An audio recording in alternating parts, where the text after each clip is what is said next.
When laying out your carving, you can draw it on by hand. You can lay it out with graphite paper, which is what I'm doing here. And this is just to help the process along. I'm also going to go ahead and define where I want the legs to go up to. There we go. Once that's established, we're going to go in and follow it up with our stop cuts. And the stop cut is exactly what it sounds like. It's a cut that you set it in, and then when you cut back to it, that's where the next cut will stop. So I'm just defining where I want all the follow-up cuts to stop.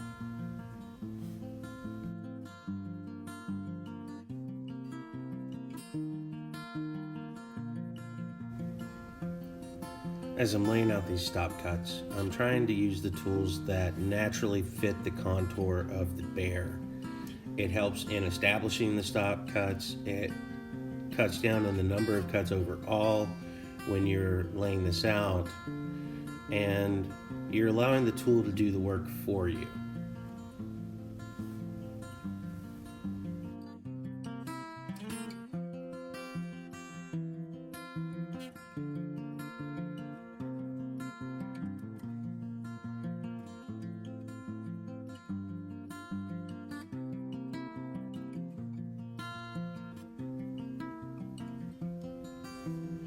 So the grain runs from left to right through the bear.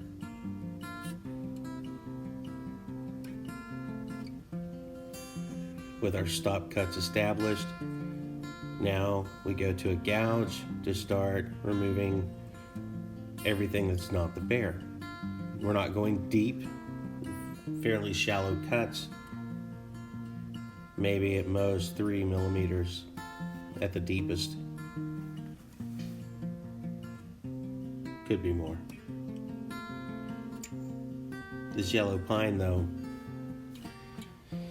the lighter colored areas cut very easily, while the darker bands are just a pain. I'm not a huge fan of carving this type of wood, but it was needed for this project. Now I've switched from the gouge over to an Abigail knife, which is made by the same company, Fail, and it's a wonderful tool. To get to the top, I flip over the carving. Work smarter, not harder. And I'm making some real progress now.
Once I have the main relief down, now I can start to define the limbs.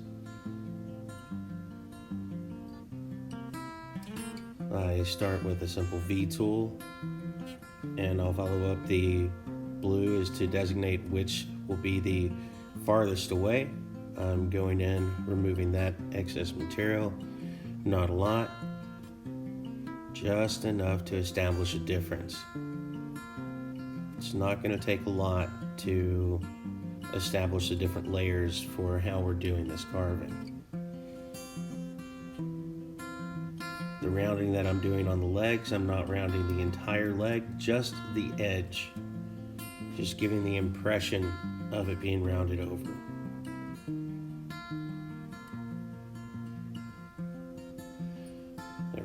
down in the chest, the belly, and the back. Focusing just on the edge. And now following up with some cleanup of the space that we initially cleared away.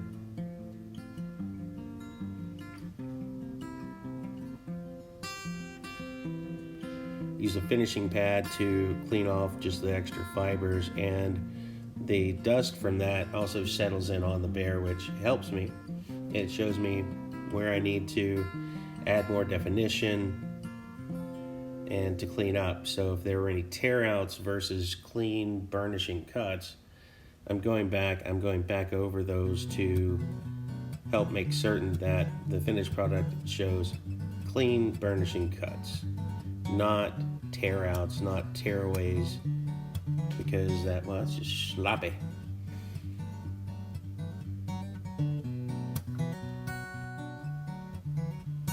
Now, why are we even carving a bear? And why on yellow pine? It's for my son. It's for my eldest son, who received his first hunting bow for Christmas, and I decided he needed a place to hang it.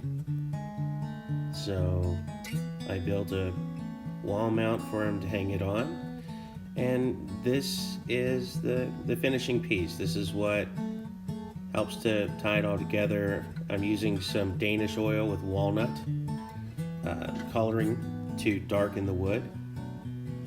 In the photographs, you see the finished product. I used deer antler as the hanging portion. And I think he likes it. I do.